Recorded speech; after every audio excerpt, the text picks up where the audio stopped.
আমার শেষ প্রশ্নটা আপনি করে রাখি, আপনি সকলকে একতাবদ্ধ রাখতে চাইছিলেন, আপনি একজন শিক্ষক, আপনি আপনার জন্য কত নাম্বার আপনি দিবেন, আপনি সকলকে একতাবদ্ধ করতে পারছেন কিনা এই বিভাজন দেখে আপনার আসলে কেমন লাগে, এটা আপনার জন্য শেষ প্রশ্ন। কিন্তু আপনার প্রশ্ন দিয়ে আমি কামাল ভাইকে শেষ প্রশ্ন করতে চাই। কামাল ভাই, নানা ক্লিপিং ঘুরতেছে এরকম যে আপনি ইনক্লুসিভ ইলেকশনের কথা বলতেছেন, যে ইনক্লুসিভ ইলেকশনের আপনার দেওয়া শর্ত হচ্ছে আওয়ামী লীগ না থাকলে এটা ইলেকশনটা ইনক্লুসিভ হবে কিনা। আপনি প্রশ্ন তুলছেন যারা আওয়ামী লীগকে সাপোর্ট করে তারা কাকে গিয়ে ভোট দিবে, এইটা আপনি যদি আমাদের একটু ব্যাখ্যা করতেন, আপনি সত্যি এরকম মনে করতেছেন কিনা যে আওয়ামী লীগ না হলে ইলেকশন ইনক্লুসিভ হবে না? জনাব কামাল ভাই। আমি বলি, আমি ইনক্লুসিভ ইলেকশন চাই, এটা আপনি একটু চেষ্টা করে খুঁজে দেখেন, কোথাও পাবেন না। ইনক্লুসিভ শব্দটা আমি ইউজ করি না। আমি অন্য কথা বলেছি। আমি একটা প্রশ্ন করেছি সরকারের কাছে।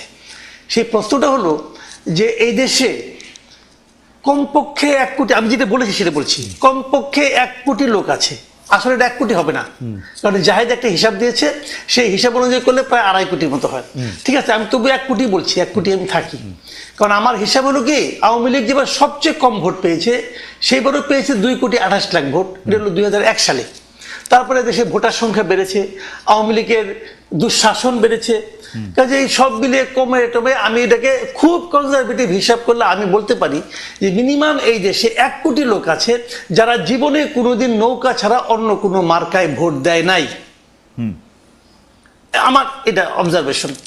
আমার প্রশ্ন হলো, আপনি যে নির্বাচনটা করতে যাচ্ছেন, ওই 1 কোটি ভোটারের জন্য আপনি কি বিকল্প রাখলেন? ওকে, আমি কি একটা প্রশ্ন করতে পারি কামাল ভাই? কামাল ভাই, আপনি আমার প্রশ্নটা সহযোগী জবাব দেন।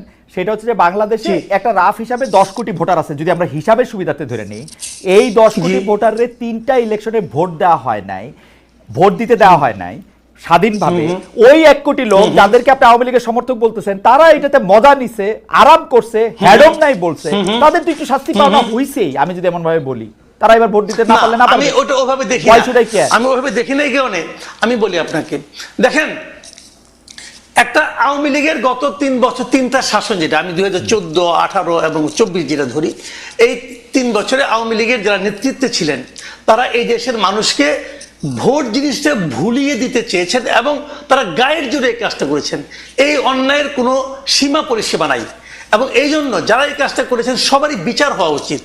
কিন্তু আমি এটাও বলি পাশাপাশি, এর জন্য যদি আপনি 1 কোটি লোককে দায়ী করেন, সেটা আমি মনে করি ঠিক হবে না। একটা কথা আপনি আমাকে বলেন, এই কাজটা যারা করেছে তারা কিন্তু এই দলটাকে বিভ্রান্ত করেছে। আমার কাছে সরাসরি হিসাব যে আওয়ামী লীগ 96 আওয়ামী লীগ ছিল না, 96 আওয়ামী লীগ আর 2014 আওয়ামী লীগ কি এক না? কিন্তু 96 এর সঙ্গে 2014 আওয়ামী লীগের কি গঠনতন্ত্রে কোনো চেঞ্জ আসছে? তাও তো আসে নাই। তাহলে এই সময় কাজটা হলো কেন? হলো এই কারণে, আওয়ামী লীগের স্টিয়ারিং যার হাতে ছিল সে 2014-তে এসে মানুষ মারা শুরু করছে এবং সে স্বৈরাচারী হয়ে উঠেছে। সেই দলটাকে আমি আপনাকে সিম্পল একটা এক্সাম্পল দিয়ে বলি ভাই, সরাসরি, তাহলে বুঝবেন আপনি, জিনিসটা আরো ক্লিয়ার হবে। ধরেন একটা বাস, ধরেন একটা টাটা বাস অথবা একটা মার্সিডিজ বাস, ধরেন সে মার্সিডিজ বাস গাড়ি অ্যাক্সিডেন্ট করে 2-3 জন লোককে মেরে ফেললো। দোষ এই জন্য কি আপনি মার্সিডিজ কোম্পানিকে যে দায়ী করবেন? না, করব না। কিন্তু না, করব না। এটা মার্সিডিজ বাসের জন্য এটা ঠিক আছে, কিন্তু কামাল ভাই আমি বলি আপনাকে, দেখেন, আমার প্রশ্ন করার সময় দেন, প্রশ্ন করার সময় দেন। আমি প্রশ্ন করব, আমি শেষ করে আমার মধ্যে আপনি উত্তর পেয়ে যাবেন। আমি বলি আপনাকে, এখানে গাড়িটা যে চালিয়েছে তার দোষ, রাইট, তাকে আপনি শাস্তি দেন, তাকে বিচার আওতায় আনেন। তা আওয়ামী লীগ যারা চালিয়েছে গত 15 বছর, তারা প্রত্যেকটা লোক যদি খারাপ হয়, প্রত্যেকটা লোককে বিচারের আওতায় আপনি আনেন, প্রত্যেকের লোককে আপনি আনেন। আমার কোনো আপত্তি নেই, এমনকি উপজেলা পর্যায়ে পর্যন্ত, এমনকি ইউনিয়ন পর্যায়ে পর্যন্ত যারা আওয়ামী লীগের কাজগুলি করেছে, ব্যক্তি ধরে ধরে, তার অপরাধ ধরে ধরে ওদেরকে প্রত্যেকটা আপনি বিচার করেন।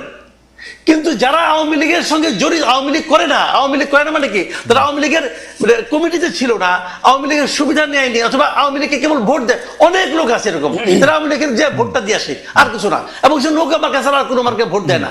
এরকম লোকের সংখ্যা আমি বললাম যে মিনিমাম 1 কোটি আছে। সেই লোকগুলির জন্য আপনার বিকল্প আপনি কি রাখবেন? এই প্রশ্নটা আমি করতে পারবো না। পারবেন, কিন্তু আমি প্রশ্নটা করি, এই প্রশ্নটা আমি কামাল ভাই বলি। আপনি যে মার্সিডিজ গাড়ির উদাহরণটি দিয়েছেন, যেখানে চালকের উদাহরণ দিয়েছেন, যেখানে প্যাসেঞ্জারের উদাহরণ দিয়েছেন, আওয়ামী লীগের সেই সমর্থক 1 কোটিকে যদি আপনি প্যাসেঞ্জার বলেন, তারা কোনোদিন ওই চালকের ব্যর্থতাকে চালকের ব্যর্থতা মনে করে না, আমার অন্তত জানা নাই। তারা যে এরা না থাকলে, যাদেরকে আপনি ধরে ধরে বিচার করা করতেছেন, তারা ভোট দিতে চায়, এটাও আমি কোনো সময় শুনি নাই। তারা মনে করে ওই চালক যে গাড়ি চালাইয়া গাড়ি নষ্ট করছে, তাদের মাথা ভাঙছে, তাদের পোলাপাইন ভাঙছে, ঠিকই করছে।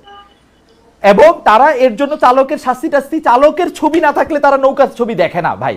আর এটা যদি দেখতো তাহলে তো শেখ হাসিনা ইলেকশনই দিত, মানে আমার মনে না, হয়। এটা তো আপনার অপিনিয়ন, এটা তো আমার কোনো সমস্যা নাই, জি। এটা আপনার অপিনিয়ন, কোনো প্রবলেম নেই। আপনি এবার তাহলে দিয়ে দেখেন না, এবার আপনি ইলেকশন করবেন, ওকে। সেখানে শেখ হাসিনা কোনো মাথার ছবি থাকবে না, কারো ছবি থাকবে না, দেখেন ওই লোকগুলি কি করে। ওকে, ঠিক আছে, এটা একটা প্রস্তাব।